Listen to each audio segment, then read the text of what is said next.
Whenever we think about beauty, our minds usually jump to glowing skin, bright smiles, maybe a good haircut or whatever's trending on Instagram. But if we take a little time machine trip back to the Middle Ages, you'll see that beauty meant something very, very different. And trust me, the things people did to look beautiful back then will make you both laugh and shiver at the same time. So settle in, get cozy, and imagine yourself stepping into a candlelit room in the year 1350. The fire's crackling, the air smells faintly of herbs and wood smoke, and someone's quietly strumming a lute in the corner. Outside, peasants are stomping through the mud, tending animals, and hauling water.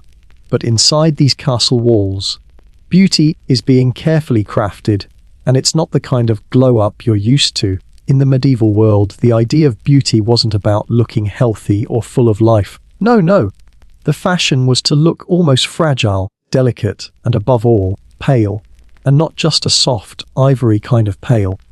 I mean pale to the point of looking like you just fainted or that you'd seen a ghost wandering down the hallway. If you looked like you hadn't seen the sun in years, you were winning. Pale skin shouted to everyone around you, "Hey, I'm rich. I don't have to spend my days digging in the fields or milking cows." Sun-tanned skin. That was for labourers, for peasants who spent their lives outdoors. If your skin was bronzed, it meant you worked hard, and in medieval society, that was basically the opposite of attractive. So, while we might pay for tanning lotion or spend time on the beach today, back then, the higher you ranked in society, the whiter your skin was expected to be. But of course, nature doesn't always cooperate. People had circulation, blood vessels, and sometimes, colour in their cheeks. And that wouldn't do. So folks helped Mother Nature along with a little chemistry, and when I say chemistry, I mean downright dangerous stuff. Noble women, and sometimes men too, would apply powders to their skin to get that chalky, almost translucent look. The most popular choice, white lead. Yes, lead, as in the toxic metal we spend millions of dollars today trying to keep out of old paint and water pipes. They mixed vinegar with metal to produce this chalky crust, then ground it down into a powder and brushed it onto their faces.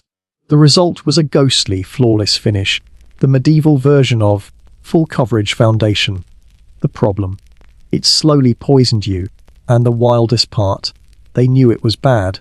They could see the sores and rashes it left. Their hair started falling out, their skin blistered, they got headaches and fatigue, and eventually, yes, it could kill them. But here's the thing in that world, being mistaken for a peasant was worse than a slow, painful death. So people kept doing it. They kept layering that powder on, convinced that pale was powerful, pale was rich, pale was beautiful. The social pressure was that strong, and every time you see an old painting of a noble with skin so white it's glowing like porcelain, there's a decent chance they had lead in their pores, and maybe even in their bloodstream. Of course, not everyone used lead. Some folks went the natural route. Vinegar-soaked cloths were used to bleach the skin, which probably stung like crazy. Others crushed pearls and mixed them with egg whites, spreading the goo across their faces. That not only whitened the skin, but also made the cheeks stiff, like you'd painted on a stale omelette. And then there was the trend of painting tiny, delicate blue veins onto your chest or arms. That's right, blue veins. The idea was to look so pale that the veins beneath your skin showed through. Because if you could see the rivers of blood under your skin, well, that was proof you hadn't worked a day in your life. You were blue-blooded. Literally. Fragility was fashionable. Now imagine walking into a medieval court and seeing rows of noble ladies, their faces gleaming unnaturally white, with faint blue lines carefully painted across their décolletage, as if they were marble statues, their heads held high, eyes lowered, movements soft and graceful. It must have looked eerie, almost otherworldly, but to them, this was perfection. Beauty wasn't about health. It was about status. And as strange as all this might sound, it actually makes sense when you think about it. In a world where survival was hard, food was scarce, and most people lived tough lives outdoors. Looking pale and delicate was proof that you had money, protection, and luxury. If you had time to pluck your eyebrows, paint your veins, and coat your face in lead powder, you clearly weren't out there plowing fields or chasing runaway chickens. Beauty was a billboard advertising wealth. But let's not forget, this was also a time when medical knowledge wasn't exactly on point. People didn't know about bacteria, didn't fully understand poisons, and rarely connected makeup with illness. If your skin broke out after applying some questionable mixture of lead and vinegar, they thought it was your body's humours being out of balance. Maybe you had too much bile, or not enough phlegm, or the wrong combination of hot and cold qualities in your body. So, what did they do? They added more makeup, because in their minds, beauty wasn't just an outer layer. It was tied to morality, social standing, and even divine favour. Here's the kicker: these beauty routines weren't reserved for women alone. Men at court, especially in later medieval and Renaissance times, also dabbled in powders and skin treatments. If you were close to the king, you wanted to look just as refined, just as untouchable as the noble ladies around you. A pasty, powdered face could make you look like you belonged. And trust me, in a cutthroat royal court where image meant survival, no man wanted to look like he'd spent the morning hauling barrels or tending livestock. Now, here's where the story really gets fascinating. Imagine the psychology behind it all.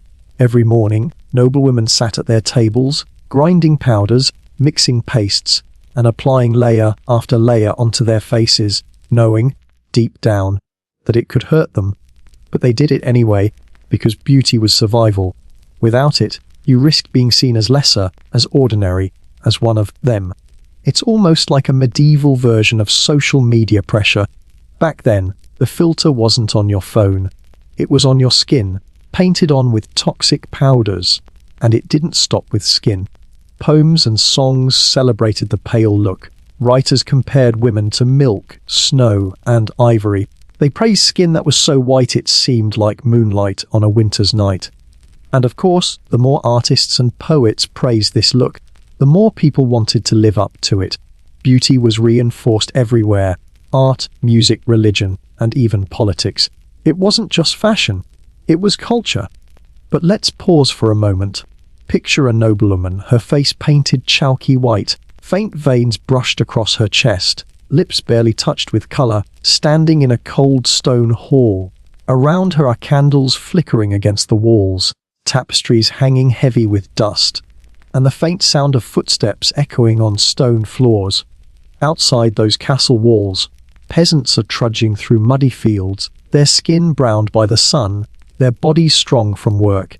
Two completely different worlds, living side by side, separated not just by wealth, but by the very idea of what it meant to be beautiful. And as odd as it may seem, this pursuit of pale perfection tells us so much about the medieval mindset. Beauty wasn't really about attraction. It wasn't about love or romance. It was about sending a message: I belong to the higher class. I am closer to purity, to God, to nobility. Looking pale wasn't just about catching someone's eye. It was about survival in a society obsessed with hierarchy.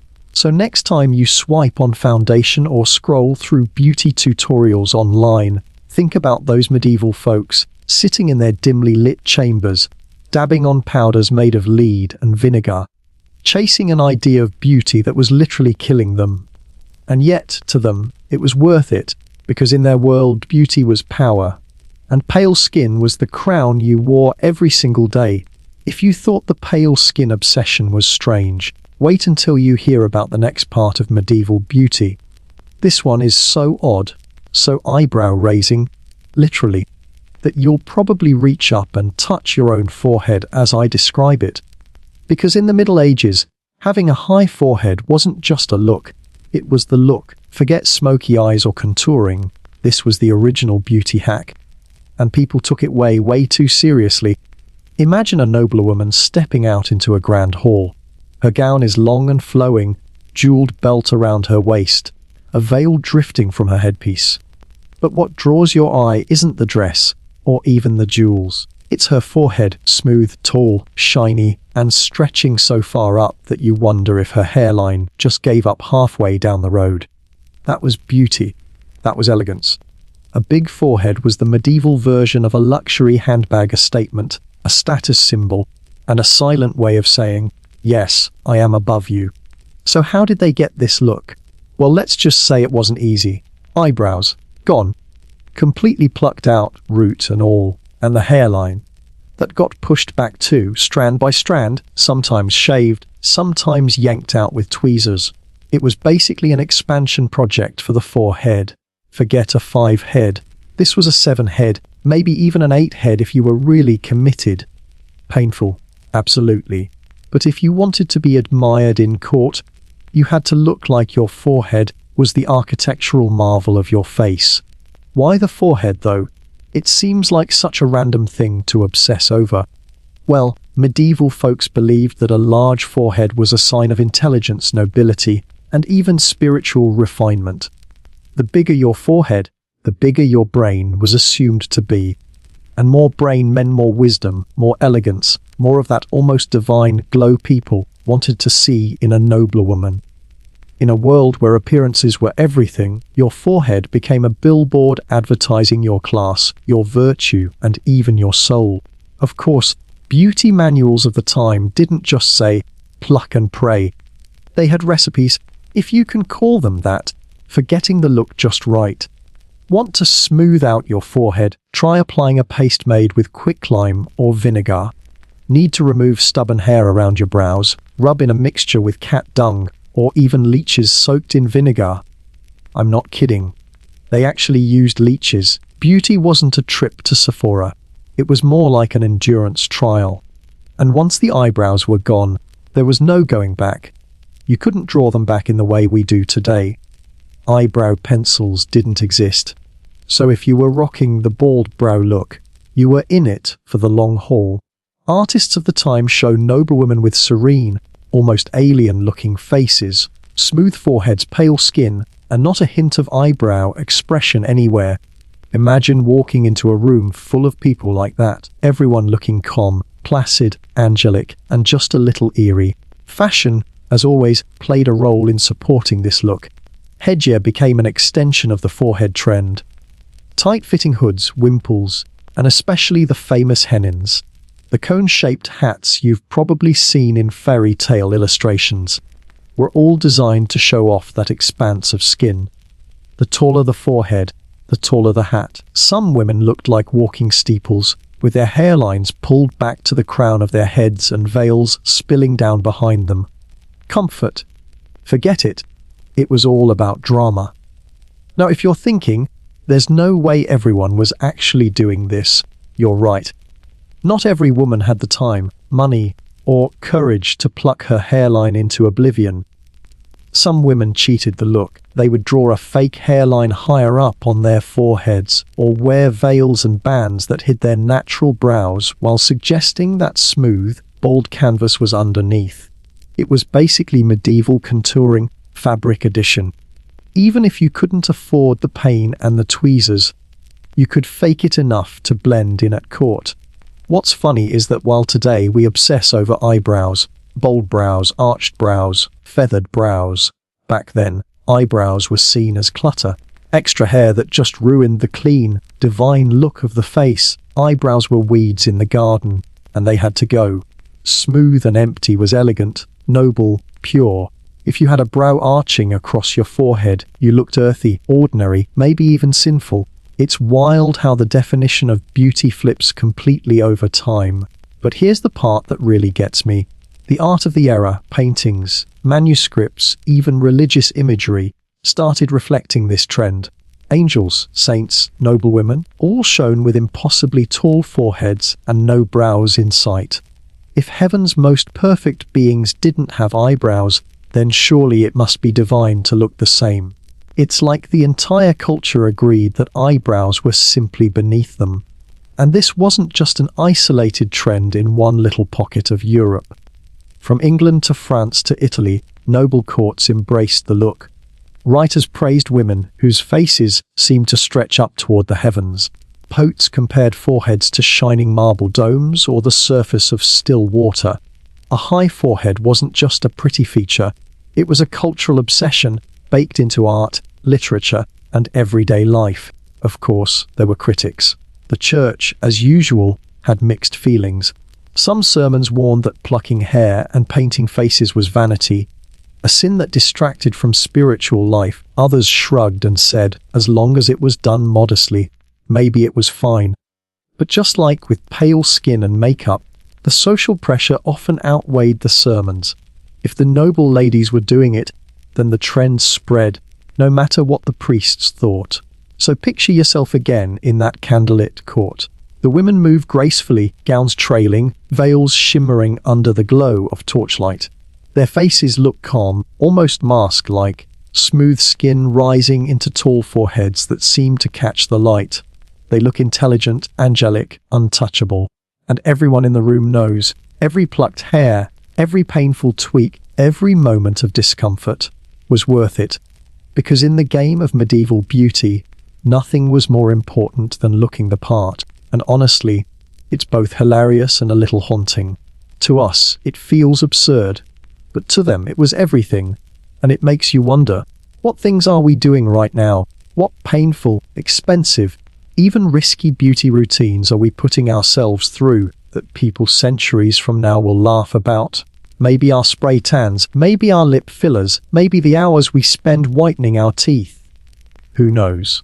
The point is, every generation has its own forehead trend, its own obsession that looks completely logical at the time and utterly bizarre later on. So the next time you're annoyed about having to pluck a stray brow hair or trim your bangs, remember that at least you're not plucking your entire forehead bare and rubbing quicklime or leeches on your skin. Beauty, thank goodness, has come a long way, but the pressure, that hasn't gone anywhere.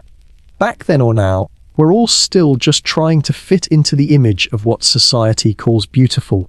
Only the details change. If skin and foreheads were the opening act of medieval beauty, then cheeks, smiles, and yes, even breath were the encore. And honestly, this part is where you really start to see just how complicated life was for anyone trying to look good back then. Because it wasn't enough to be pale and smooth. You also had to strike the right balance of color in your face, control how much of your mouth people saw, and manage the smell of your breath in an age before toothpaste, gum, or mouthwash. Let's just say it was a delicate dance. Let's start with cheeks. Everybody wanted that little pop of color, that gentle flush that made you look alive, youthful, and maybe just a bit bashful. The ideal look was subtle. Think a soft rose glow, the kind of blush that suggests you've just heard a mildly scandalous joke, or maybe stepped outside for 30 seconds before retreating back indoors to avoid tanning. Too much color, and you risked being accused of vanity, or worse, of looking like a courtesan. Too little and you looked sickly. So the sweet spot was right in between, a faint, natural-looking bloom of pink that whispered fertility and innocence. Now, how did they get that look? Well, medieval folks didn't exactly have Sephora. Their blush came straight from the kitchen or the garden. Crushed strawberries, mulberries, beetroot juice, rubbed onto the skin in small dabs to bring out a rosy tint. Wine sediment was also popular. If you've ever had a glass of red wine and noticed the little bits left at the bottom, imagine smearing those on your face before heading to a banquet. Not exactly glamorous, but effective. And then there were the wealthy. They often went for more dramatic pigments, sometimes using cinnabar or red lead to brighten their cheeks. Yes, red lead. As if white lead on their skin wasn't enough, they doubled down with a second dose of poison for that rosy effect. Toxic, absolutely. But remember, this was the age where dying young was almost fashionable if you did it looking the part. Better to die pink-cheeked than live plain, as the logic seemed to go. But rouge was tricky because it walked a very fine line with morality. A little bit of flush suggested innocence. Too much, and suddenly you looked like you were up to no good. Clergy preached that women who painted their faces risked falling into sin. After all, why would you need to look seductive unless you had something scandalous in mind? Still, even some nuns reportedly wore discreet touches of rouge on feast days. Imagine that, silent sisters, cloistered behind high walls, secretly dabbing on beetroot to look a little more festive. So, picture a medieval banquet, nobles gathered around long wooden tables, platters of roasted meats and fresh bread, goblets of wine being passed around. Among them, women sitting upright, cheeks faintly glowing, not too pale, not too red, their smiles demure, their laughter soft. But here's where the story takes a sharp turn, because smiles in medieval Europe were not what we think of today. We live in a world where a big, toothy grin is practically a greeting card, but in the Middle Ages, smiling widely was, well, risky, and the reason was simple: teeth. Medieval dental hygiene was, let's just say, not their strong suit.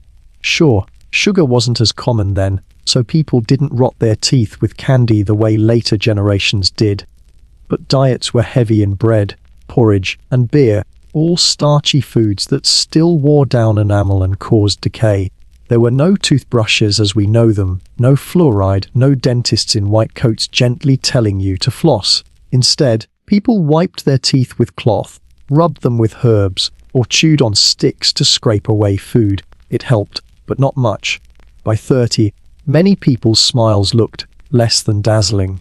So the solution: don't show them. A closed-mouth smile became the standard, demure, polite, almost secretive. Portraits from the time confirm it. Saints, nobles, even angels in religious art are depicted with their lips sealed shut. It wasn't just modesty, it was practicality. Why risk flashing crooked, stained, or missing teeth when you could simply keep your mouth shut and look serene? A little smile, just a curve of the lips, was enough to be considered attractive. But the problem wasn't just appearance, it was also smell. Yes, we're talking about breath. In a world without mint, chewing gum, or mouthwash, keeping your breath fresh was a battle all on its own. Imagine a crowded feast hall filled with bodies, smoke from the fire, heavy food, and unwashed clothes. Now add the smell of hundreds of people's breath into that mix. It must have been intense. Still, people cared. Fresh breath, in theory, was desirable. It suggested health, youth, and cleanliness, even if the bar for cleanliness was very, very low. To achieve it, folks chewed on herbs like parsley, fennel seeds, cloves, or cinnamon sticks. Think of it as medieval gum. Not only did it freshen the mouth, but it also gave them something to fidget with during long sermons or awkward silences at the dinner table. Wealthier folks sometimes rinsed with herbal concoctions made from sage, vinegar, or myrrh. Apothecaries sold little pastes and powders, which people would rub onto their teeth or gums to fight odors. And then there were pomanders, small, hollow balls filled with herbs and spices, often carried by noblemen and women. You could wear one around your neck or hold it discreetly, wafting scented air toward your own nose when someone else's breath became too much to handle. Basically, a medieval portable air freshener. So, imagine again that banquet. Everyone's eating roasted goose, spiced pies, and maybe eel stew. The wine is flowing, the candles are burning low. Across the table, a lady raises her goblet, her cheeks faintly pink, her lips pressed into a mysterious, closed-lip smile. Her breath smells faintly of cloves, thanks to the seeds she chewed before dinner. She looks serene, delicate, and elegant. And to the men watching, she's the picture of beauty, not because she's glowing with health, but because she's perfected the art of looking just out of reach, just untouchable. It's funny, isn't it? Today we celebrate big smiles, bright teeth, and laughter that fills the room. Back then, beauty was restraint. A closed mouth, a faint blush, a carefully managed aroma of herbs. It wasn't about showing the best version of yourself. It was about hiding the worst. And that's really the key here. Medieval beauty, whether it was pale skin, high foreheads, or faint rosy cheeks, wasn't about looking natural. It was about looking curated, controlled, and elevated above the messiness of daily life. Farmers could laugh out loud, show their teeth, and sweat in the fields. Nobles, they had to pretend they lived in another world entirely. One where skin was porcelain, foreheads stretched to the heavens, and breath smelled faintly of cinnamon sticks, even after a meal of garlic and onions. So next time you brush your teeth in the morning, or dab on a little blush before heading out, be grateful. At least your products won't poison you. And your dentist isn't also your local blacksmith. Back in the Middle Ages, beauty was a battlefield. And cheeks, smiles, and breath, they were weapons in the endless fight to look just a little more divine than everyone else in the room. If pale skin and tall foreheads were the canvas, then hair was the frame. And in the Middle Ages, that frame carried more weight than you might expect. Hair wasn't just hair. It was loaded with meaning, religious meaning, social meaning, even political meaning. And it wasn't always about showing it off. In fact, much of the time, beauty meant hiding it. But let's not get ahead of ourselves. Let's start with what was considered the dream hair of medieval Europe. The ideal, hands down, was blonde. Golden, glowing, sunlit hair. Never mind that most medieval Europeans weren't actually blonde, or at least, not the golden shade artists kept painting in religious icons. Blonde was seen as youthful, pure, and virtuous. And if you needed a holy stamp of approval, there it was. The Virgin Mary herself was often painted with golden hair. Was she probably not blonde in real life? Almost certainly, but that didn't matter. Artists weren't aiming for accuracy, they were aiming for radiance. And nothing said radiant like hair that gleamed like spun gold. Now, if you were naturally blonde, congratulations. You were rare, desirable, and probably got out of a few chores when you were young. But here's the thing about blonde hair, it darkens with age. Children might start out fair, but as they grew older, hair often turned brown, and so women, determined to hold onto that golden halo, came up with ways to lighten it. And by lighten, I don't mean a quick trip to the salon. I mean kitchen sink chemistry and hours in the sun. Recipes for hair lightening included everything from saffron to chamomile to ash honey, and even lye. Some women slathered mixtures onto their hair and then literally baked themselves under the sun, hoping the light would bleach the strands. This was called sunbasking, and while it could brighten hair, it also left scalps scorched. Patience was key, and so was a high tolerance for discomfort. And yes, there are even records of people using urine as part of these concoctions. Whose urine? Well, that part wasn't standardized. But if it got you closer to divine-looking hair, apparently it was worth it. Of course, blonde wasn't the only color admired. In southern Europe, dark, thick hair was also praised, especially if it came paired with noble lineage. But across much of the continent, fair hair carried that aura of otherworldly beauty, and beyond color, texture mattered too. Loose, wavy locks flowing down your back. That was the dream. Poets wrote about it. Artists painted it. Lovers sighed over it. Long, rippling hair was a symbol of youth, health, and romance. But here's the twist. Only unmarried women were allowed to show their hair in public. Once a woman married, her hair had to be covered, wrapped up in veils, tucked under nets, or hidden beneath elaborate headdresses. The logic was simple. Loose hair was sensual, almost dangerous, something that could tempt men. A married woman was supposed to be modest, virtuous, and safely tucked away from such temptations. So while young maidens let their golden curls flow freely at festivals or in church, married women bundled theirs tighter than a family purse. And when I say bundled, I mean really bundled. Medieval headwear wasn't just practical, it was practically architectural. Let's start with the basics: veils, wimples, and coifs. A veil was exactly what you'd expect. A piece of fabric draped over the head, often sheer, sometimes embroidered, pinned into place. A wimple, though, was like the medieval equivalent of a scarf that wrapped around the chin and neck, covering hair and framing the face. It created a look that was part modest, part mysterious. And the coif? That was a snug little cap, often linen, worn under veils or on its own. Think of it as medieval underwear for your head. These layers weren't just about modesty. They were also practical. They kept hair cleaner, protected it from lice, and shielded it from the smoke of fireplaces and kitchens. But of course, fashion never stops at practical.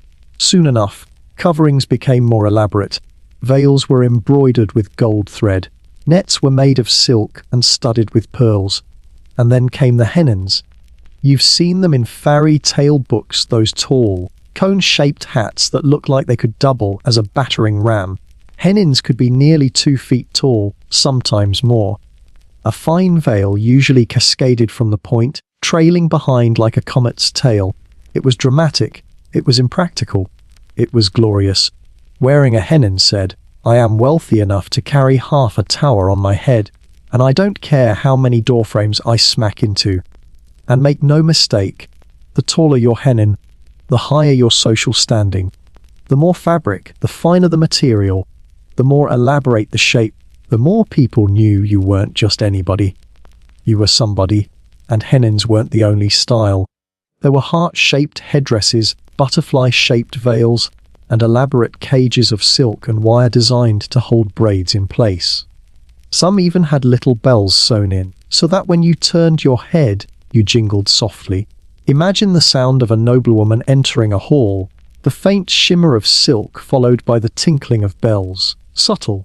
Not at all.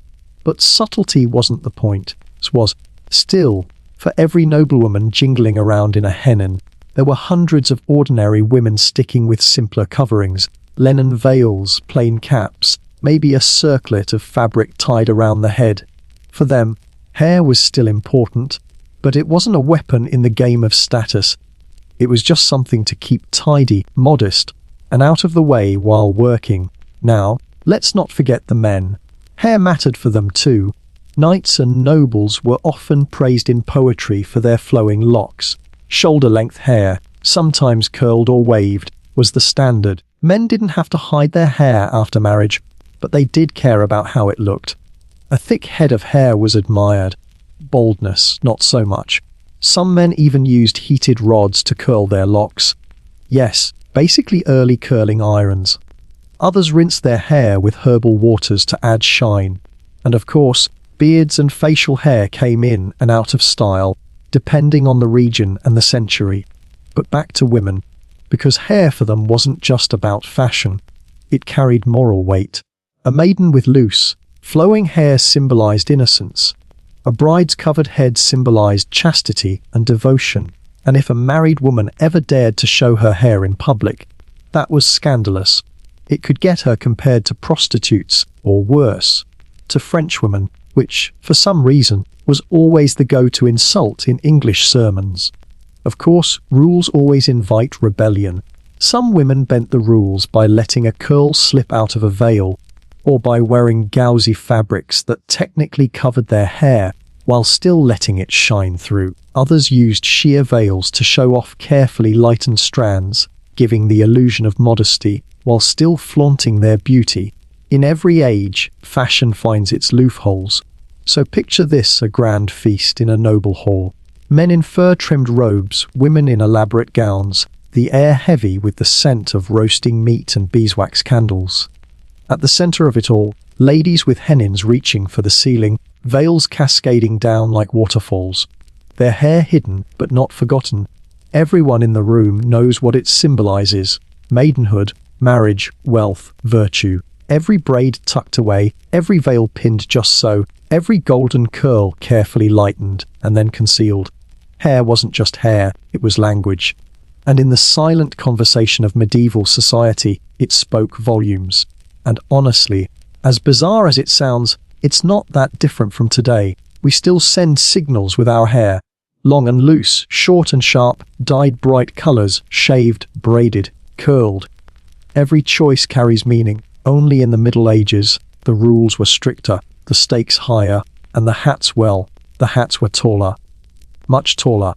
By now, we've talked a lot about faces, skin, hair, and even foreheads so tall you could practically project a movie on them.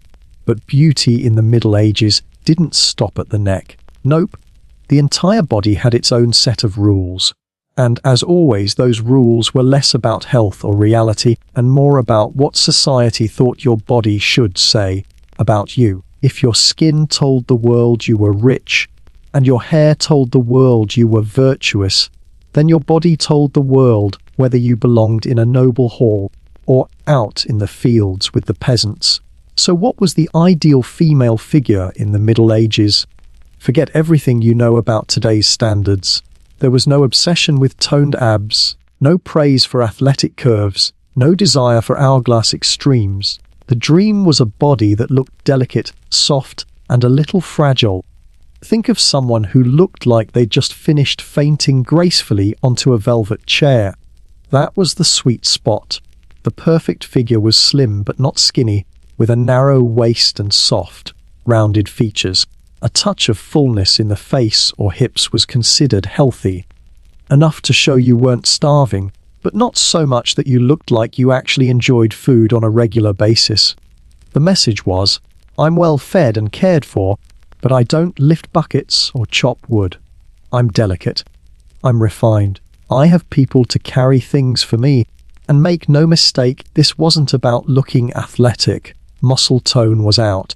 If you had strong arms or broad shoulders, that meant you worked, and working meant manual labor, and manual labor meant peasant. So women were expected to keep their figures willowy and soft, with just enough roundness to look fertile. You needed to look like you could survive a winter, and maybe produce hairs, but not like you could swing a scythe. Fashion played its part in shaping this image. Dresses often had high waistlines, cinched just below the bust, creating an elongated torso. Long flowing gowns added to the illusion of height and slimness. Some women even laced their garments tightly, not full-on corsets yet. Those would come later, but enough to pull in the waist and smooth out the figure. It was about creating a silhouette that whispered fragility. Too thin, though, and you had another problem. Remember, this was a world of plagues and famines. Looking emaciated was a red flag. People would assume you were ill, cursed, or literally starving, and nobody wanted that association. So the line between beautiful and alarming was thin. A little curve in the cheeks or hips said you were healthy. Too much curve said gluttony. Too little said death. Somewhere in between, that was the golden zone. And of course, the church had its say. Clergy loved to moralize about women's bodies. Too much vanity in shaping or showing off your figure, and you were accused of pride, or worse, of tempting men into sin. But at the same time, artists and poets kept praising the ideal figure in songs and paintings. So women were left balancing between looking attractive enough to be admired, but not so attractive that they were condemned. It was a constant tightrope of beauty and morality. Now, what about men? Because medieval beauty wasn't just a female burden. Men had their own set of expectations, though, surprise, surprise, they were often framed more around strength and nobility. The ideal medieval man wasn't a hulking bodybuilder type. You didn't need giant muscles. In fact, being too bulky suggested hard labor, and again, that was peasant work. The goal was to look lean, tall, broad-shouldered, and well-proportioned. Basically, you wanted to look like you could hold a sword with ease, but also like you had a squire to carry it for you if necessary. A nobleman's body was supposed to look trained, not worked. A slim build with long legs and good posture was prized. Stand tall, shoulders back, chest out. That was half the battle. Posture was everything. A noble didn't slouch, because slouching suggested laziness or weakness. A nobleman glided. He carried himself with dignity. He looked unbothered by the world. And if you did happen to have muscle, it needed to look effortless, not like you earned it hauling sacks of grain. Facial structure mattered too. A strong jawline, high cheekbones, and a straight nose were all admired. Knights and princes in manuscripts were often drawn with long flowing hair and sharp features, looking heroic even when all they were doing was standing still. Beards came in and out of style depending on the era, but the key was grooming. Whether clean-shaven or bearded, it had to look intentional, not accidental. No, I just wandered out of the woods. Vibes. Clothing, again, helped shape the male ideal. Padded shoulders and fitted tunics gave men a broad silhouette. Cinched waists made them look taller and leaner. Rich fabric signaled wealth. A nobleman might have been slim under all that fabric, but the way he dressed made him look commanding. And if he really wanted to impress, he'd pair it all with an air of disdain. The classic, "I don't work, I don't sweat, I just exist above you, look." And here's where things get interesting scent. Yeah, we're still talking about the whole body image. Hygiene was inconsistent, to put it gently. Bathing happened, but not as often as we'd hope, and perfumes were essential to cover up the realities of medieval life. Men and women alike carried pomanders filled with herbs, wore scented gloves, or dabbed themselves with floral waters. Layers of linen under their clothes absorbed sweat, while outer layers remained stiff and heavy. The result? A noble's body wasn't just about how it looked. It was about how it smelled, or at least how much you could distract from how it smelled. So let's put this all together. Picture a noblewoman gliding through a castle hall. Her skin is pale, her forehead tall, her cheeks faintly pink. She's slim, delicate, her waist drawn in by her gown. Her figure soft, but not too soft. Her hair is tucked away beneath a shimmering veil. She looks like she lives on poetry and honey water. Across the room, a nobleman stands straight-backed, his tunic fitted, his shoulders broad, his jaw sharp. His hair curls just so, his expression calm, as if he has never carried anything heavier than a goblet of wine. Together, they're the medieval picture of perfection. But just like with everything else, the reality was messier. People got sick. People had scars, crooked teeth, bad breath, sunburns, injuries, and all the normal imperfections of human life. They hid them the best they could, with powders, veils, padding, and posture. But underneath all that effort was the same insecurity we feel today, the pressure to match an ideal that was, in many ways, impossible. And maybe that's the real story here. The ideal body in the Middle Ages wasn't about health or practicality. It wasn't about what you could do with your body. It was about what your body represented. Fragility meant wealth. Slimness meant you didn't labor. Good posture meant you had dignity. A noble body wasn't just flesh and bone. It was a social costume, worn carefully, maintained constantly, judged harshly. And if you failed, well, people noticed. So while we might laugh at the idea of fainting maidens and noblemen who wouldn't dare break a sweat, the truth is, they weren't so different from us. They had their ideals, we have ours. They had their toxic powders, we have our crash diets. They had their padded tunics, we have Photoshop. Different tools, same story. Beauty was never just about looking good. It was about playing the part. And in the Middle Ages, that part demanded a body that was as much performance as it was reality.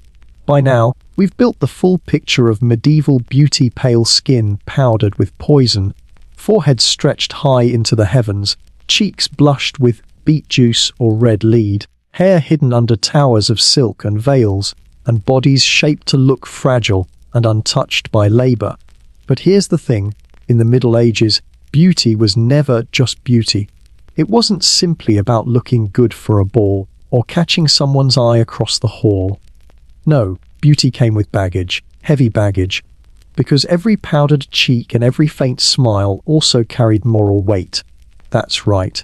In a world where the church had its hands in nearly every corner of daily life, beauty was seen as more than skin deep. A beautiful face wasn't just a gift, it was a signal. A pale, smooth complexion might mean you were blessed by God. Symmetrical features could be interpreted as signs of a pure soul. A graceful figure might be admired as proof of virtue. Beauty, in the medieval imagination, was tied to morality, to divine favor, even to destiny. But, as always, there was a catch. If you looked too beautiful, if you flaunted it, if you leaned into it, if you used it to turn heads, suddenly beauty became dangerous. The same poets who wrote songs comparing women to angels would turn around and warn that those same angels could lead men into sin. Priests thundered from pulpits that vanity was a deadly sin, a slippery slope that led straight to pride, lust, and damnation. A woman who painted her cheeks or plucked her forehead too enthusiastically wasn't just vain. She was inviting the devil to use her as bait. It sounds dramatic, and it was. Beauty was a double-edged sword. On the one hand, it made you admired, courted, painted, and praised. On the other, it made you suspicious, envied, even feared. A beautiful woman was considered both blessed and dangerous, an object of desire and a potential trap for the soul. Eve had set the precedent, or so the sermons said, and every lovely face after her was a reminder of temptation waiting to happen. And it wasn't just the clergy saying this. Ordinary people believed it too. Gossip could ruin reputations. A woman who wore too much rouge, or who smiled a little too boldly, might be whispered about in the market. She's too proud. She's too flirtatious. Maybe she's a witch. And yes, witchcraft was another layer of suspicion. If you were too beautiful, some believed you might have cast a glamour, a magical illusion, to trick people into seeing you as more attractive than you really were. Beauty, in that sense, could be seen as sorcery, an unnatural gift borrowed from darker powers, and that meant one wrong step could be dangerous. A little too much perfume, a veil that was too sheer, a glance held too long, all could tip the scales from admiration to accusation. And in an age where accusations could spiral into trials, punishments, even executions, beauty could literally become a liability. Now, let's look at the flip side. What if you weren't beautiful? If you were plain or scarred or sickly? That came with baggage too. Some believed that ugliness reflected inner corruption. A twisted body or a blemished face could be seen as signs of sin, illness, or even divine punishment. People read morality straight from appearances. If you were beautiful, you were blessed. If you weren't, you were unlucky at best, wicked at worst. It's not fair, but that's how tightly bound beauty and morality were in medieval thought. Art reinforced this idea. Saints in paintings glowed with perfect features, pale skin, and calm, serene expressions. Demons and sinners, meanwhile, were painted as twisted, grotesque, and ugly. The line between physical beauty and spiritual worthiness blurred until the two became inseparable. Beauty wasn't just a social advantage, it was almost theology. But imagine the pressure that created.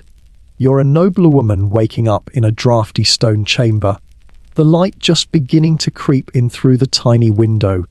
You reach for your powders and your veils, knowing that if you don't look your best, people might whisper that you've lost God's favor. But if you look too good, too perfect, they might whisper that you're vain, sinful, maybe even dangerous. There was no winning. Beauty was a constant balancing act, a tightrope strung between admiration and condemnation, and men weren't completely off the hook either. Noblemen were expected to look refined, dignified, and noble. A strong jawline and broad shoulders could mark you as blessed with leadership qualities. But fussing too much over appearance could get you mocked. The line between elegance and vanity was thin, and stepping over it could tarnish a man's reputation just as much as a woman's. So, in every hall, every court, every feast, beauty wasn't just being looked at, it was being judged. Not just judged by admirers, but by neighbors, priests, rivals, even God himself. Or so people believed. Imagine how exhausting that must have been. Every decision about your hair, your cheeks, your clothing, even the way you walked, was loaded with meaning. And yet, despite the risks, people still chased beauty. They plucked their hairlines, they powdered their skin, they risked poison and gossip. Why? Because the rewards were just as real as the dangers. Beauty opened doors. A beautiful woman might secure a wealthy marriage. A beautiful man might be chosen for higher favor at court. Beauty meant power, soft power, but power all the same. And power was worth the risk. So here's the paradox of medieval beauty. It was both a blessing and a curse. A blessing because it could elevate you, protect you, and even make people believe you were chosen by heaven itself. But a curse because it could also mark you as proud, sinful, or suspicious. It could put a target on your back, just as easily as it could place a crown on your head. And when you step back and think about it, it doesn't sound so foreign after all. Even today, beauty is tied to morality in subtle ways. We still talk about people looking trustworthy, or innocent, or deceptive. based on their appearance. We still admire beauty but also criticize people for caring too much about it. We still hold people, especially women, to impossible standards where they're expected to look good, but not too good. So picture a medieval court one last time. The hall is buzzing with talk, candles flicker, music plays softly in the background. Around the room are nobles, each carefully crafted into the image of beauty. Pale skin, smooth foreheads, glowing cheeks, slim figures, long veils, and gowns that glide across the floor. But beneath all that polish, everyone knows the truth. Beauty here isn't just decoration. It's a language. It's a weapon. It's a test. To be beautiful is to walk a razor's edge, admired and envied, praised and condemned, blessed and cursed, all at once. And that's why medieval beauty feels so haunting today. Because it wasn't just about looking pretty. It was about survival in a society where every glance, every whisper, and every sermon could turn your appearance into a judgment on your very soul. So far, we've lingered in candlelit chambers, among powders, plucked brows, and veils. We've seen how beauty was as much a performance as it was a look, a daily struggle for perfection that could bless or condemn you.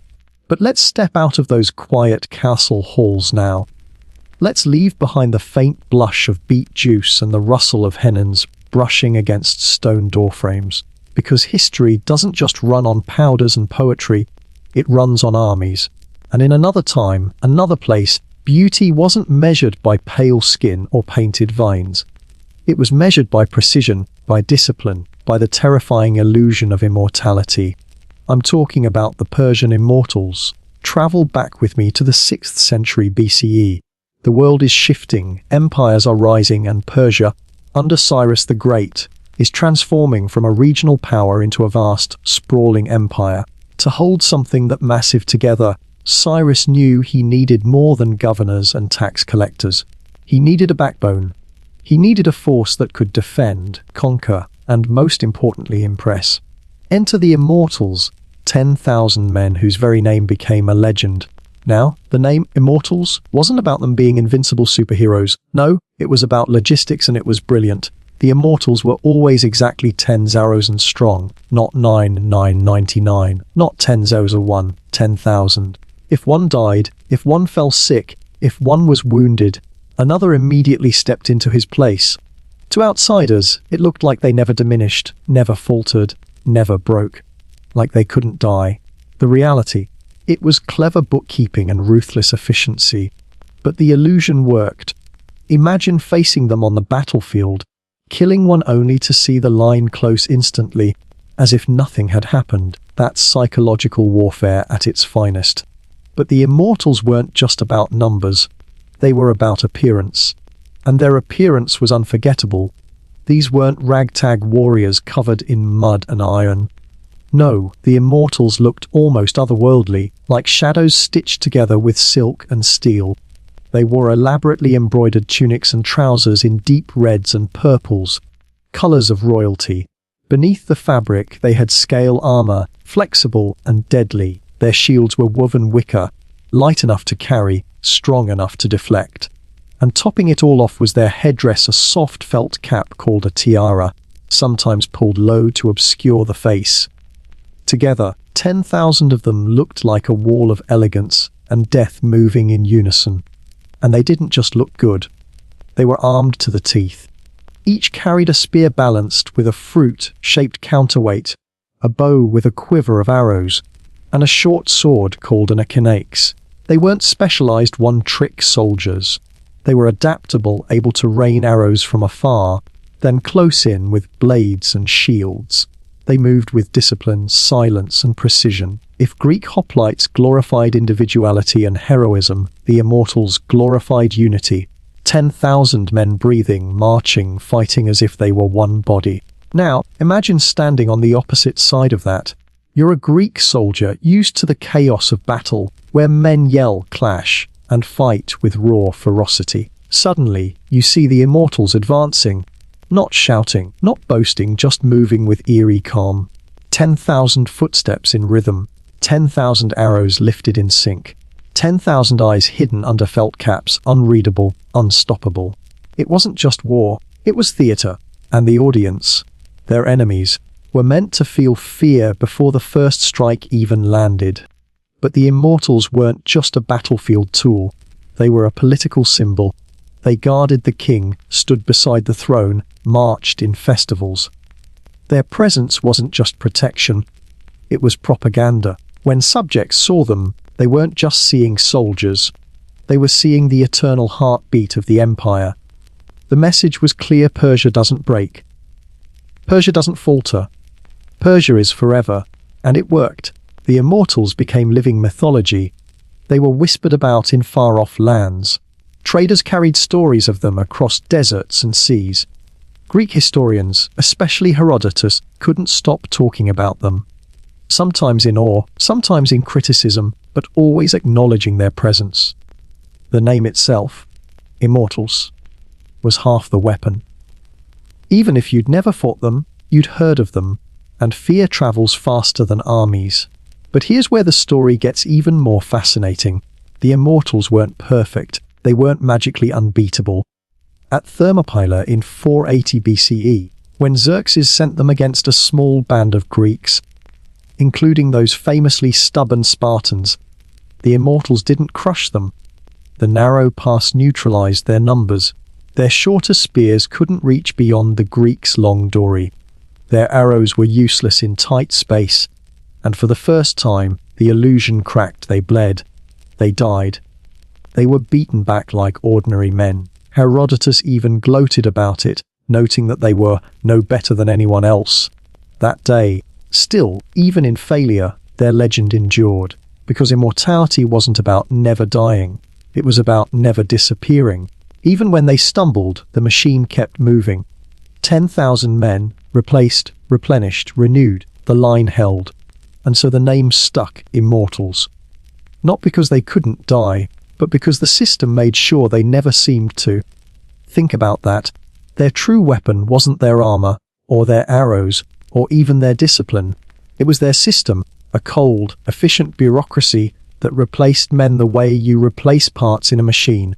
A man might die, but the unit lived on unchanged. 10,000, always 10,000.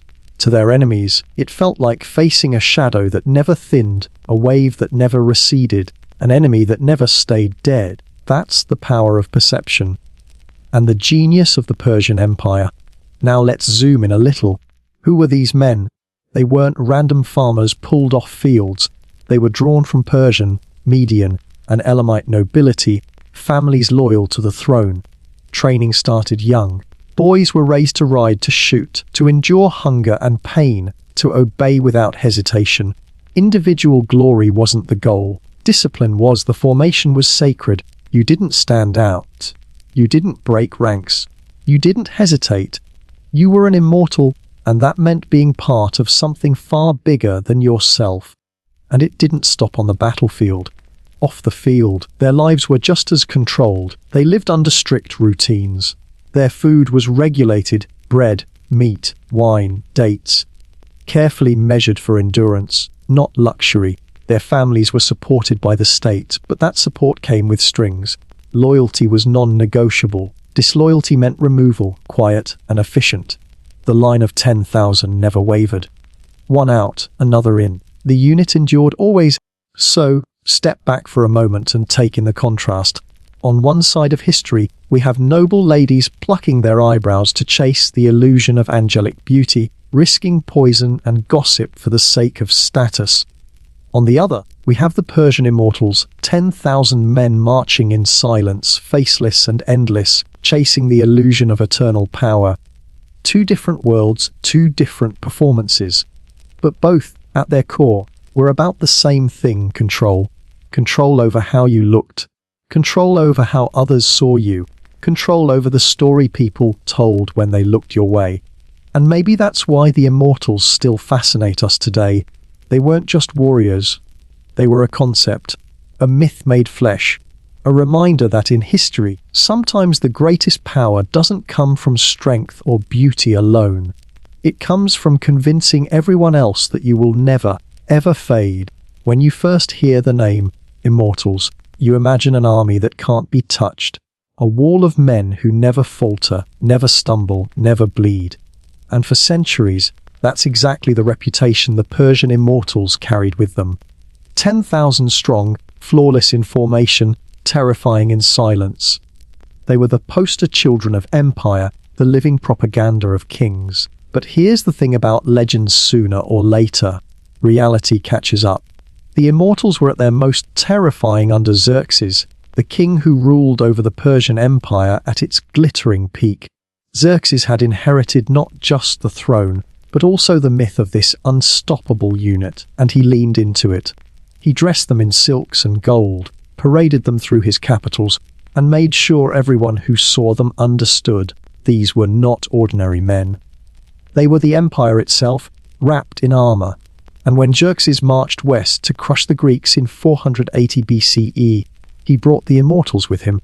Picture the scene.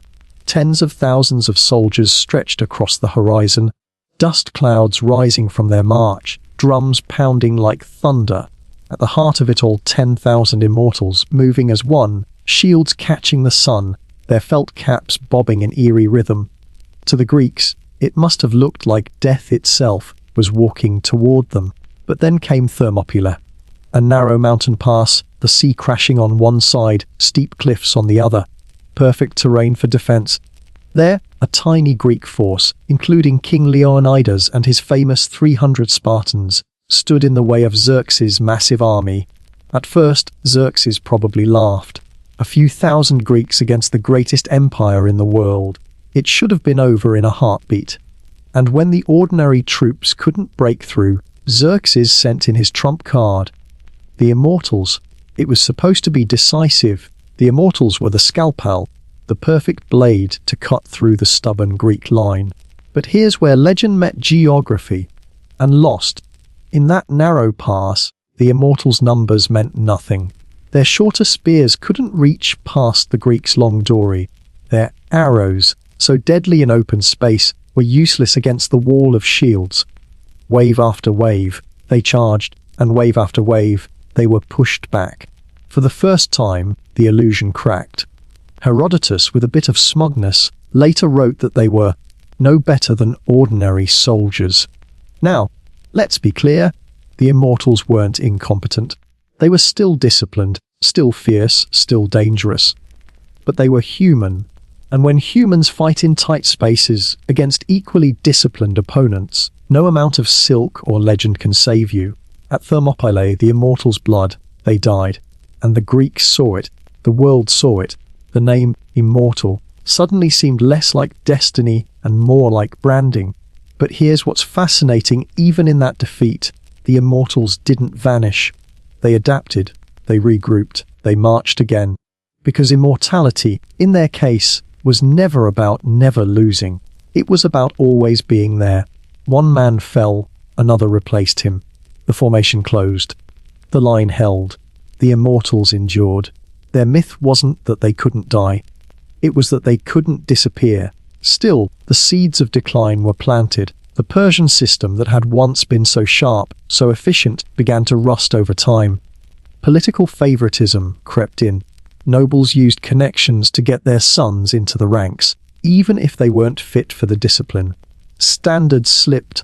The machine of replacement still worked, but the parts weren't as finely made. The unit that once struck terror with its unity started to lose its edge. Uniformity without spirit, discipline without heart, and history, as always, pounced on weakness. By the time Alexander the Great swept eastward in the 4th century BCE, the immortals were still present, still marching in perfect lines, still wrapped in silk and scale, but they weren't the same. At the Battle of Gaugamela in 331 BCE, they stood against Alexander's Macedonian phalanx, a war machine honed with brutal efficiency. The immortals fought bravely, but they were outflanked, outmaneuvered, overwhelmed. The phalanx cut through their formations, cavalry swept around their sides, and the Persian line collapsed. The unbroken line was broken. The myth shattered. The immortals, who had once seemed eternal, now looked mortal after all. And that's the tragic beauty of their story. They were never truly immortal.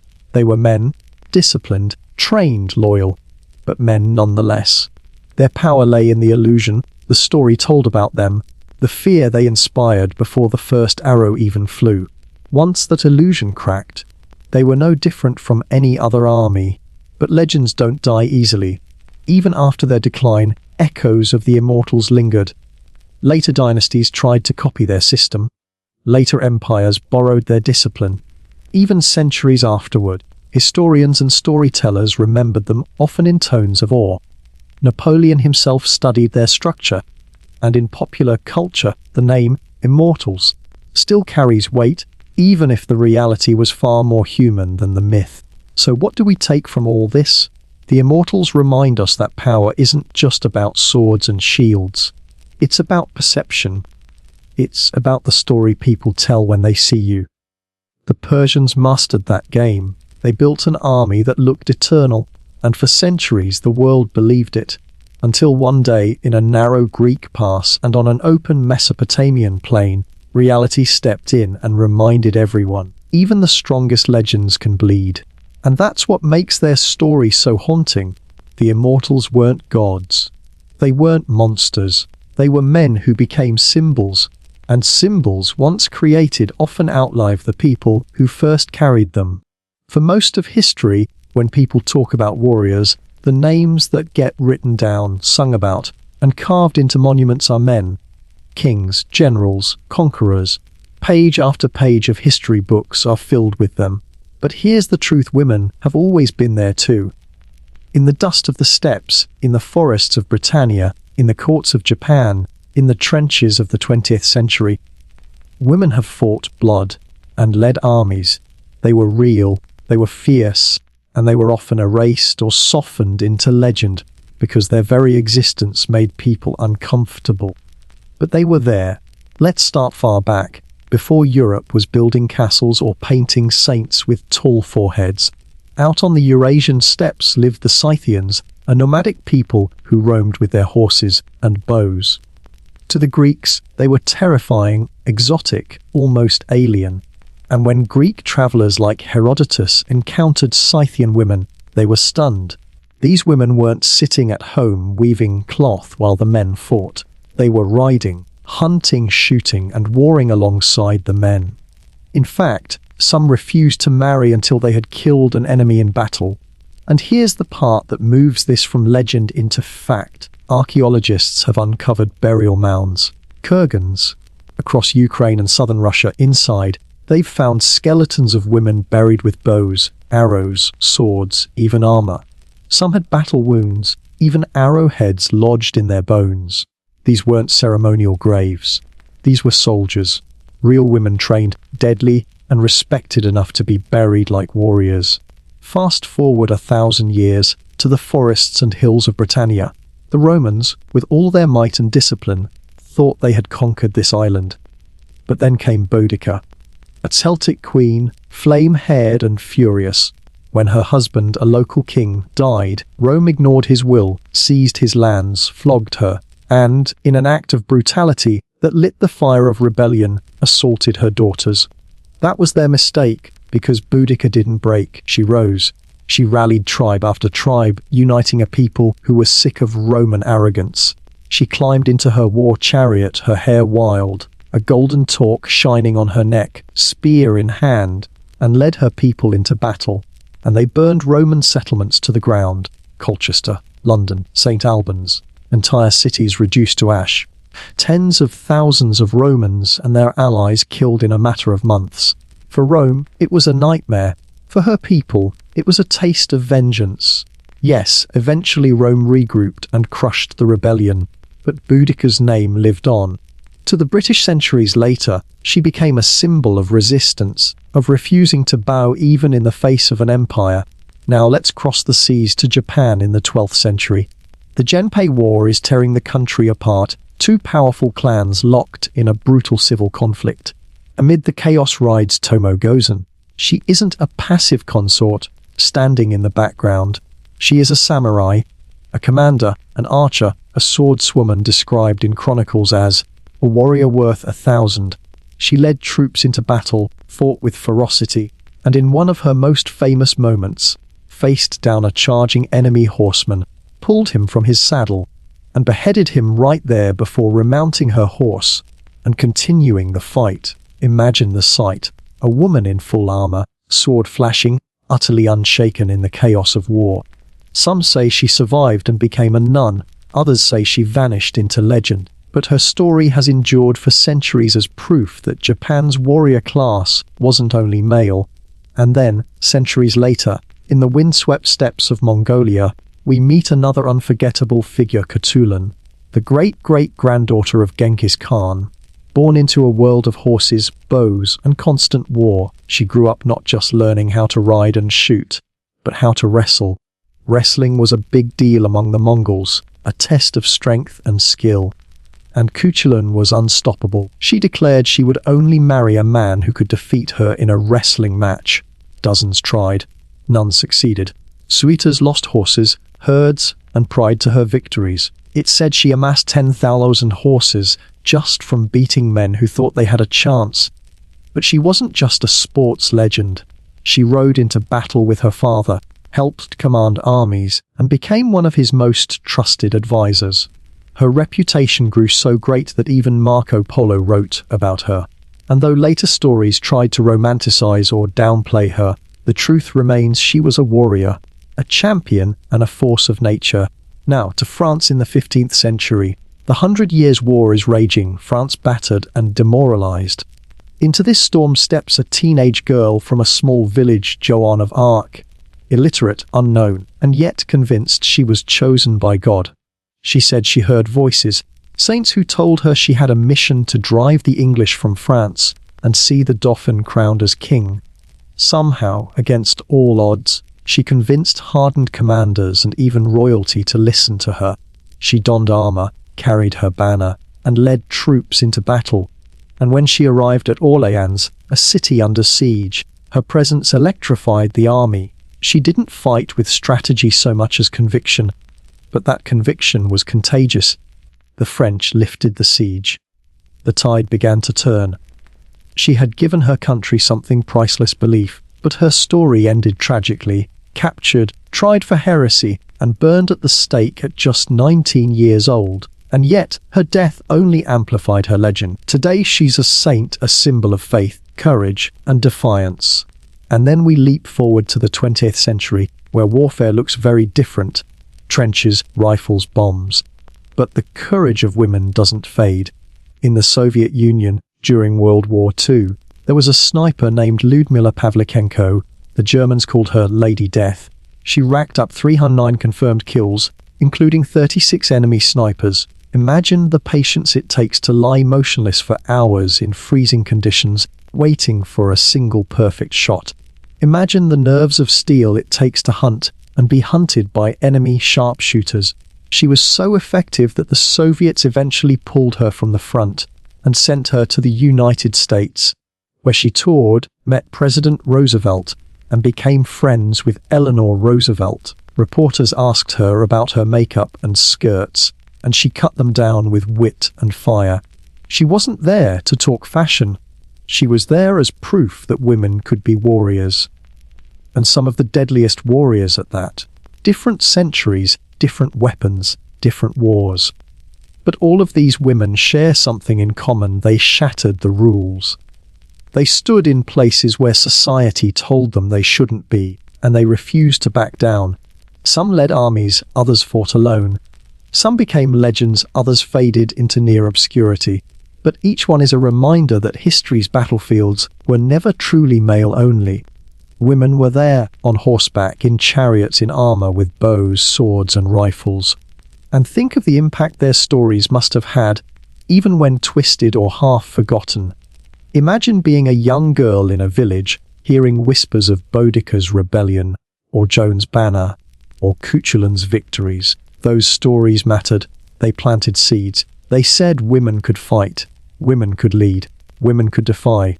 So, as we walk through the halls of history, past armies and empires, past kings and generals, we shouldn't forget the women who picked up weapons, not because it was allowed, but because it was necessary. They weren't just fighting enemies, they were fighting expectations. and in doing so they carved their names, sometimes faintly, sometimes boldly, into the story of the world.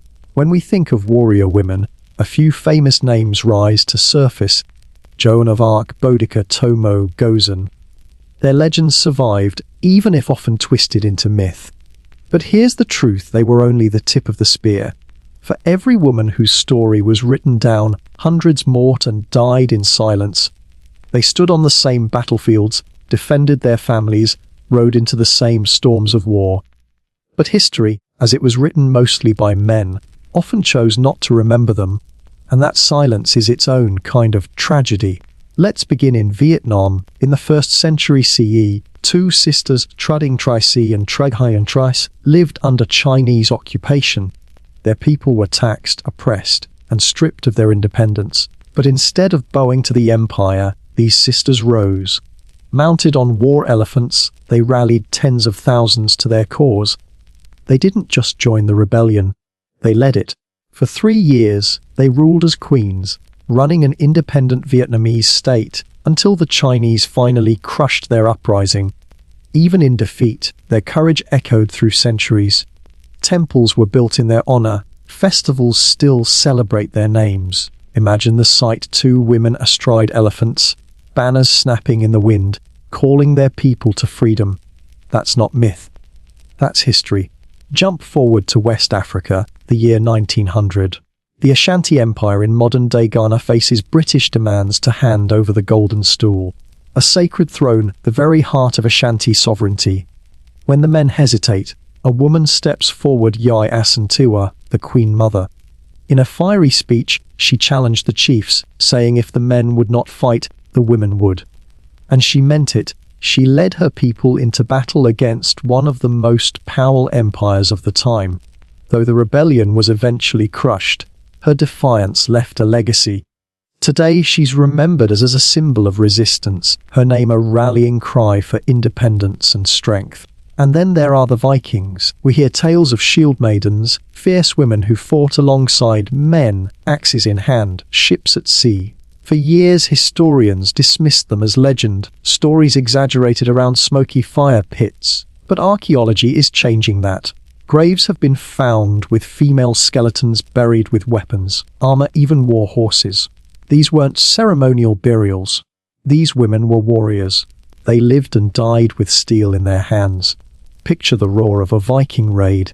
Long ships scraping against the shore, warriors storming onto the beach. And among them, women in mail and leather, their braids whipping in the salt wind as they clashed with defenders. Their stories may have been buried, but the bones tell the truth.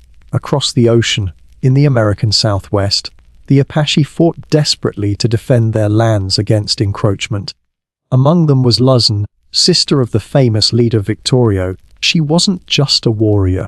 She was a strategist and a spiritual figure. She was said to have visions, able to sense the movements of the enemy. She rode and fought alongside her brother, rifle in hand, unflinching in battle. When Victorio was killed, she carried on, later fighting alongside Geronimo himself. Imagine her galloping across the desert, dust rising behind her, scanning the horizon for soldiers, rifle slung across her back, determined to protect her people. She wasn't a legend. She was real, and she was feared. And then there are the countless nameless women. Women who didn't command armies or stand at the head of rebellions, but who picked up weapons when survival demanded it. A peasant mother defending her home with a kitchen knife when soldiers came through her village. A farmer's wife pulling a bowstring to guard the town walls when her husband fell. A widow rallying neighbors when raiders attacked in the night. Their names are lost, their deeds unrecorded, but their courage was no less real. The truth is, history's silence isn't proof that women weren't warriors. It's proof that those in power chose not to tell their stories. Chroniclers preferred tales of kings and generals, not of women who upset the order by leading armies or killing enemies. If a woman fought bravely, she was often written out, dismissed as myth, or reshaped into something more palatable. A muse, a lover, a symbol. But the bones in the ground, the weapons buried with women, the oral traditions passed down in families. They all speak louder than the silence of official histories. And think about how powerful those stories must have been even when whispered in secret. A young girl in Ghana hearing of Ya Asantewa's defiance. A family in Vietnam telling their children about the Triungi sisters riding elephants into battle.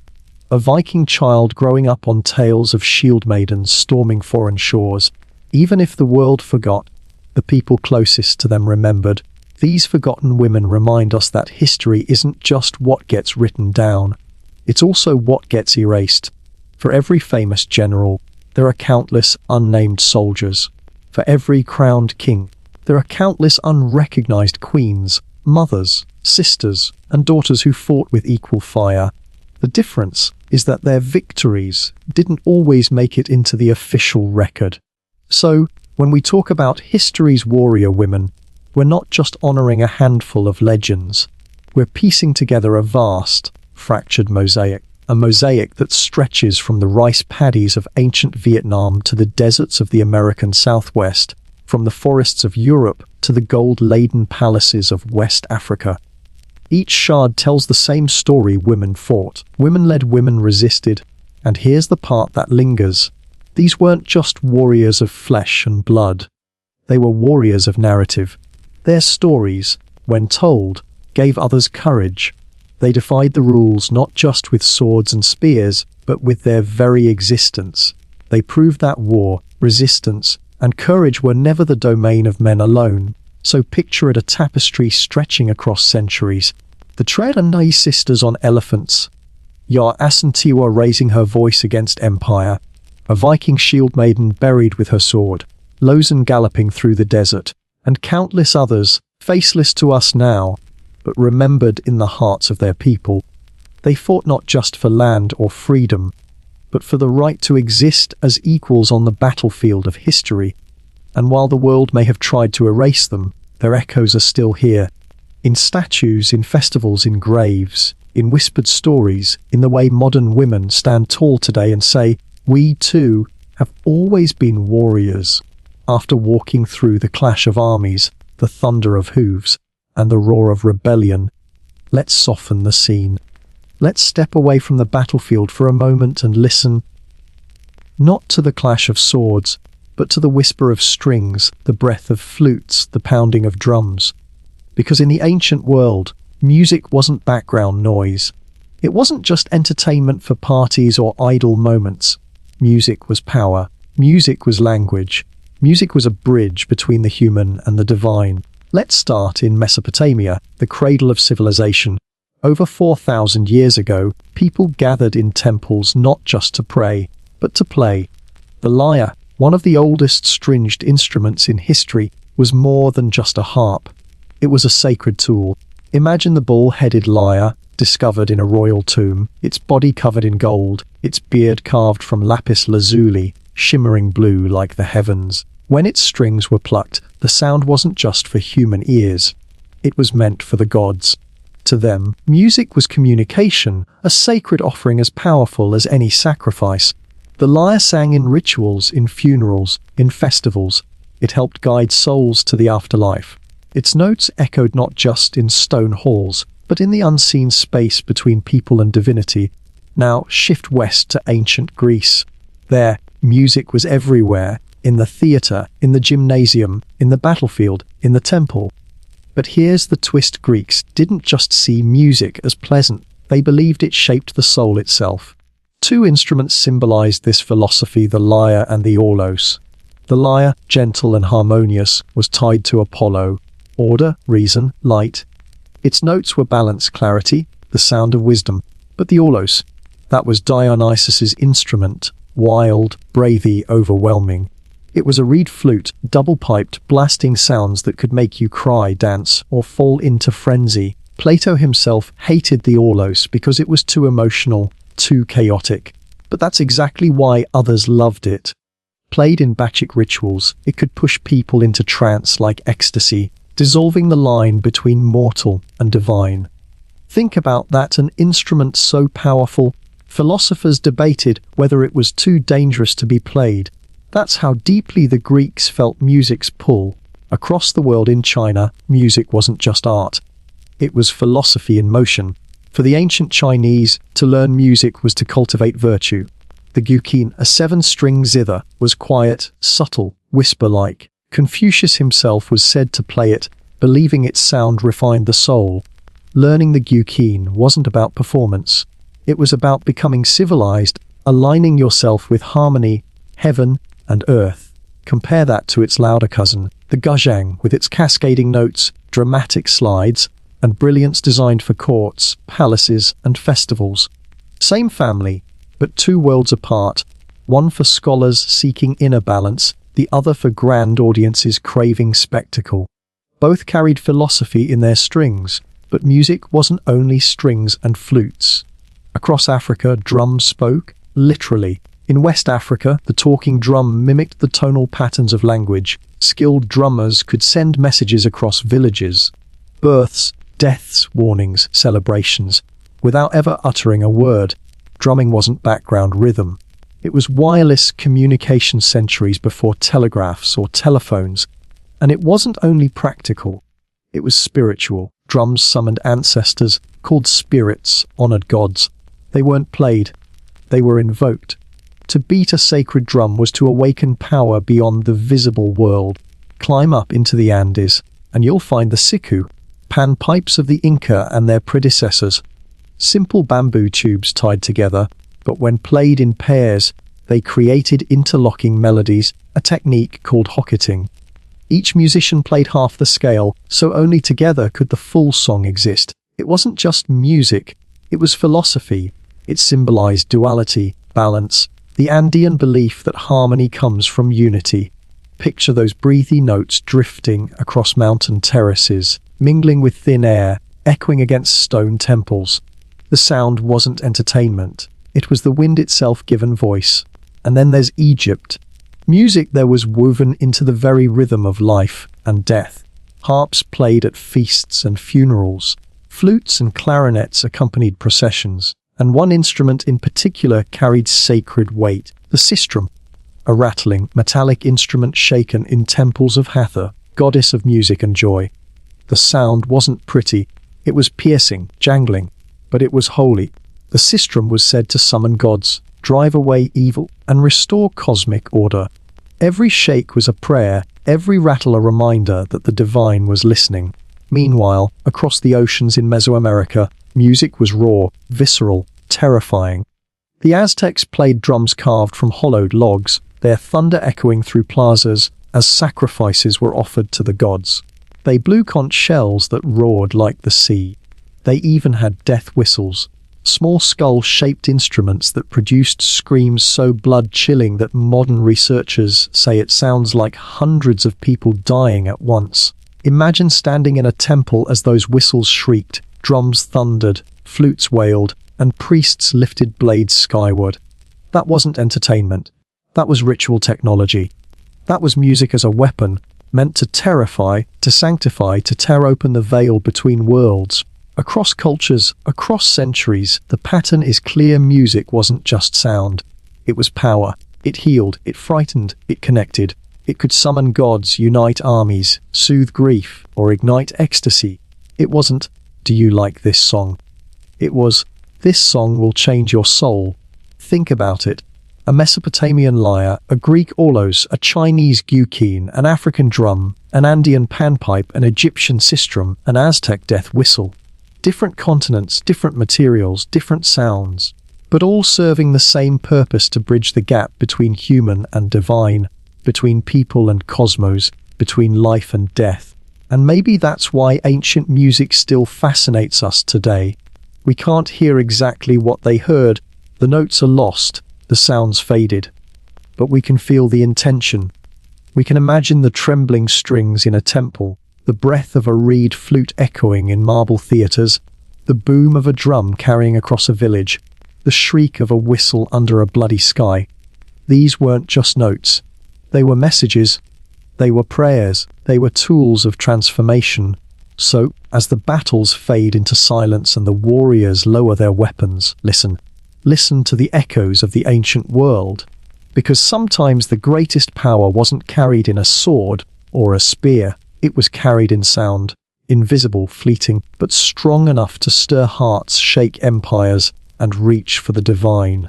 As we leave the ancient world behind, it's worth pausing, closing our eyes, and just listening. Of course, we can't really hear the songs of Mesopotamian lyres or the piercing cry of Aztec death whistles the way people did thousands of years ago. Time has stolen the exact melodies, the rhythms, the voices. But in a way, the echoes are still here. They linger in fragments, in instruments dug up from tombs, in carvings on temple walls, in stories passed down through generations. And if you lean in close enough, you can almost hear them, because music, unlike armies or monuments, isn't meant to last in stone. It exists in the air, in the moment. You can't hold it. You can't cage it. But that's what makes it so powerful. In every culture we've walked through, Mesopotamia, Greece, Africa, the Andes, Egypt, Mesoamerica, music was never just background sound. It was essential. It was ritual. It was how people reached for something bigger than themselves. Think about the Mesopotamian priest plucking his golden lyre in a temple filled with incense, believing every note carried upward to the gods. Or the Greek aulos player, cheeks puffed, sending frantic, ecstatic notes through a theatre, stirring the audience into laughter, tears, or frenzy. Or the Chinese scholar, quietly strumming his guqin in a candlelit study, convinced that the vibrations were shaping not just his own soul, but the harmony of the cosmos. Or imagine a West African drummer, sweat glistening on his skin, sending messages across villages with rhythms that spoke more clearly than words. Or two Andean musicians standing side by side, their panpipes interlocking, one playing the notes the other cannot, reminding everyone listening that only together could the melody exist.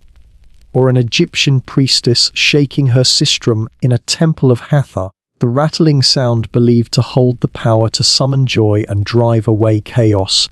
Or the chilling sound of hundreds of Aztec death whistles shrieking in unison as warriors charged into battle, striking terror before the first blade was lifted. Different instruments, different notes, different purposes. But the thread is the same. Music transformed people. It lifted them out of themselves, connected them to gods, ancestors, nature, and to each other. It wasn't about catchy tunes or background noise. It was about identity, ritual, survival. And here's the beautiful part: those echoes never truly faded. Even if the songs themselves were lost, their influence carried forward. The Mesopotamian 7-note scale still underpins Western music today. The Greek obsession with music shaping the soul still lingers in the way we talk about songs that move us. The Chinese guqin tradition of cultivating virtue through sound echoes in the idea that music can calm, heal, and guide us. African drums gave rise to rhythms that traveled across oceans, shaping blues, jazz, reggae, rock, and hip-hop. The Andean panpipes still breathe across high mountains in festivals. The Aztec whistles may be gone, but their eerie power survives in the way we still use sound to scare, to shock, to overwhelm. Music, more than monuments, is humanity's universal language. It crossed borders without maps, spread without armies, survived without books. It seeped into us, into our bones, into the way we clap, sway, hum, dance. Even now, a song can make us weep, or feel courage, or fall in love, or remember someone we thought we'd forgotten.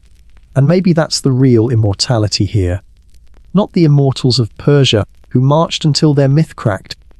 Not the beauty rituals of medieval Europe, painted on with powders that killed even as they dazzled. But music, the one force from the ancient world that still hums quietly in the background of our lives, reminding us that humans have always needed sound to survive, to connect, to believe. So, as we close tonight's journey, picture it this way: somewhere in the dark, a Mesopotamian lyre is still vibrating, a Greek aulos is still wailing, a Chinese guqin is still whispering, an African drum is still speaking, an Andean panpipe is still breathing, an Egyptian sistrum is still rattling, and an Aztec whistle is still shrieking, not in reality but in memory, in echo, in us, because the past never really vanishes. It sings, and all we have to do is listen.